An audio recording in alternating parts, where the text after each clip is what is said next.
Hello दोस्तों। तो कैसे हैं आप सब? आशा करती हूँ कि आप सब सकुशल होंगे। दोस्तों, हम सब लगभग हर रोज ईश्वर की पूजा अर्चना, होम, ध्यान इत्यादि करते हैं। चाहे जिस भी धर्म संप्रदाय से हम बिलोंग करते हों, लेकिन ईश्वर की सत्ता को हम सब मानते हैं। तो दोस्तों, ईश्वर को प्राप्त करने के लिए की गई आध्यात्मिक खोजों से 6 दर्शन निकलकर सामने आए थे। ये सभी 6 दर्शन सांख्य, योग, न्याय, वैशेषिक, मीमांसा और वेदांत कहे जाते हैं, जो कि ऋषि कपिल, पतंजलि, गौतम, कणाद, जैमिनी और बदरायण के द्वारा प्रदान किए गए हैं। दर्शन अर्थात दृष्टिकोण। किसी भी घटना या वस्तु को देखने के लिए आप जिस भी नजरिए का प्रयोग करते हैं वह दर्शन कहलाता है।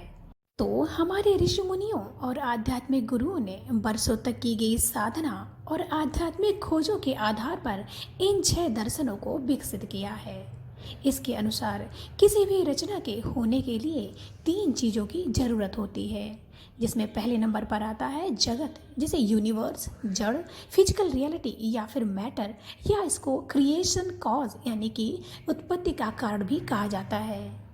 दूसरे नंबर पर आता है आत्मा, जिसे चेतन, जीव या फिर मटेरियल कॉज या फिर आप चित्त भी कह सकते हैं। इसमें तीसरे नंबर पर आता है ईश्वर, ब्रह्म, इच्छा या इंस्ट्रूमेंटल कॉज, जिसे आदि शून्य भी कहते हैं।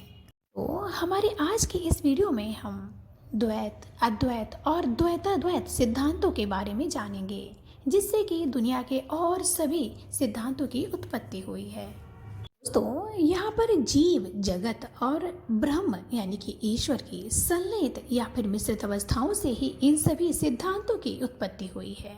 तो आइए समझते हैं इनमें से एक अद्वैतवाद सिद्धांत को। 8वीं शताब्दी में आदि गुरु शंकराचार्य जी ने इस सिद्धांत को डेवलप किया। अद्वैतवाद में बताया गया है कि ब्रह्म ही सदा सत्य है।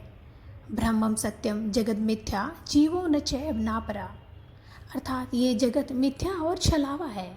जैसा दिख रहा है यह जगत वैसा नहीं है। यह हर तरह से सत्य नहीं है और ना ही यह पूरी तरह से झूठ ही है। यह सत्य और असत का मिक्सचर है। जीव ही ब्रह्म है और वही आत्मा भी है। अन्य कुछ भी यहाँ पर नहीं है। अर्थात बनने वाला और बनाने वाला दोनों ही ब्रह्म है। सिद्धांत में जगत को मिथ्या या माया बताया गया है और जीव के ऊपर इस माया का आवरण यानी कि अज्ञान रूपी आवरण होने की वजह से उसे परम ब्रह्म की प्राप्ति नहीं होती। जब यह आवरण हट जाता है तो परम ब्रह्म की प्राप्ति होती है, जिसे जीव और ईश्वर दोनों को एक ही बताया गया है। तो इस प्रकार अद्वैतवाद सिद्धांत अंततः परम ब्रह्म या सत्य की सत्ता या ईश्वरीय सत्ता को स्वीकार करता है।